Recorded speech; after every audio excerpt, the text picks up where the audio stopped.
কেন যেন ছোটোবেলা থেকে না শাক আমার একদমই পছন্দ ছিল না। আর ছোটোবেলা থেকে শাক যেদিন রান্না করতো আমার মা, সেদিন আমি ভাত খেতাম না। শ্বশুরবাড়িতে এসে দেখি সে একই অবস্থা, তারাও শাক ভীষণ পছন্দ করে। তো কী আর করা, রান্না আমাদের করতেই হবে। আসসালামু আলাইকুম, সবাই কেমন আছেন? আমি তো আলহামদুলিল্লাহ আপনাদের দয়ায় ভালো আছি।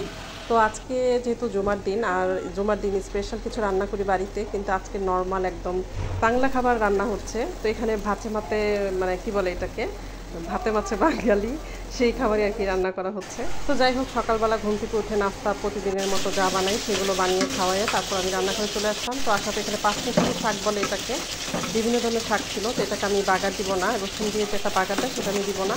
আজকে বাগার না দিয়ে রান্না করব। তো শাকটা হয়ে যাওয়ার পরে বাকি রান্নাগুলো আমি আস্তে আস্তে সব কমপ্লিট করে নিব। আর এই শাকের সাথে যদি একটু বোমা মরিচ হতো, বা নাগা মরিচ আমরা যেটাকে বলি, তা আমরা বিক্রমপুরের ভাষায় বলি যে বোমা মরিচ। তো যাই হোক, এই শাকটা যখন আমি রান্না করছিলাম তখন কিন্তু আমার মানে নাগামরিচের কথা ভীষণ মনে পড়ছিল। আর শাকের সাথে নাগামরিচ কে কী খেতে পছন্দ করেন আমাকে জানাবেন। আর এখানে চলে আসলাম হচ্ছে যে রুই মাছ রান্না করব, রুই মাছ দিয়ে বেগুন দিয়ে রান্না করব। তো আজকে আমি যেহেতু শুক্রবার আমার প্রচুর ঝামেলা থাকে, ঝামেলা বলতে প্রচুর কাজের চাপ থাকে, তো আমি একটু শর্টকাট করে তাড়াতাড়ি ঝটপট করে রান্নাটা করছিলাম। তো এখানে মাছগুলো আমি সব ভেজে নিব। আর যেহেতু আমার বাড়ির অন্য সদস্যদের বাহিরে দাওয়াত ছিল, তো ওরা সবাই মানে সেখানে চলে যাবে, আর আমরা বাকি যারা ছিলাম তারা আজকে খাবো। তো এই জন্য মাছের পরিমাণটা কম ছিল। তো যাই হোক, আমি একটু তেলের মধ্যে বেগুনটা ভেজে নিচ্ছি। কেন যেন আমার বেগুনটা কাঁচা রান্না করে খেলে আর কি আমার ভালো লাগে না। তো বেগুনটা একটু তেলের মধ্যে ভেজে তারপর আমি রুই মাছটা রান্না করে নিয়েছি, ধনিয়া পাতা দিয়েছিলাম শেষে। তো এই যে রুই মাছ দিয়ে বেগুন দিয়ে রান্নাটা কমপ্লিট হয়ে গেছে আমার। আর কার কার রুই মাছ পছন্দ বেগুন দিয়ে খেতে আমাকে কমেন্টসে জানাবেন। আর এখানে আমি কিছু নিরামিষ রান্না করবো। এখানে প্রায় 6-7 রকমের সবজি ছিল, আর গাছের ছিল কোমরের পাতা। এখানে ডাল আমি ফুটাতে দিয়ে দিয়েছি, ডালটা ফুটে আসলে এখানে আমি সবজিগুলো কেটে দিব। আর এখানে কী কী সবজি আছে, এখানে দুন্দুল আছে, কাঁঠালের বিচি আছে, পেঁপে আছে, লাউ আছে, তারপরে কাঁচকলা, ঝিঙ্গা, দুন্দুল এগুলো আছে আর কি। তো যাই হোক, এগুলো আমি সুন্দর করে ডালটা আমাদের ফুটিয়ে হয়ে মানে যখন একটু বলক চলে আসবে, তখন আমি এখানে গাছের যে কোমরের পাতাগুলো এনেছিলাম সেগুলো আমি ধুয়ে রেখেছিলাম, সেগুলো এখন সব দিয়ে দিব। আর নিরামিষের মধ্যে কিন্তু নর্মালি গাছের পাতা আমার শাশুড়ি বলতো আর কি, যেটা আমি কিন্তু ঢাকার মেয়ে, আমি এত কিছু জানি না। কিন্তু আমি যখন বিয়ের পর নতুন আসছি আমার শ্বশুরবাড়িতে, তখন আমি আমার শাশুড়িকে দেখতাম যেভাবে রান্না করে, আর আমার রান্নার স্টাইলটাই হচ্ছে আমার শাশুড়ি যেভাবে রান্না করে সেটাই।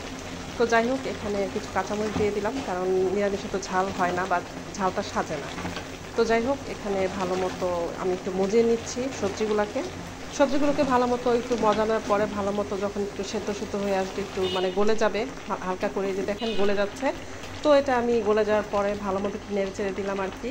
তো নেড়ে দেওয়ার পরে এখন বাকি কাজটা আমি কমপ্লিট করবো। এদিকে হচ্ছে আমি কিছু রসুন কুচি এবং পেঁয়াজ কুচি দিয়েছি, এটা আমি ব্রাউন কালার করে ভেজে আমি এখন নিরামিষটা বাগার দিয়ে দিব।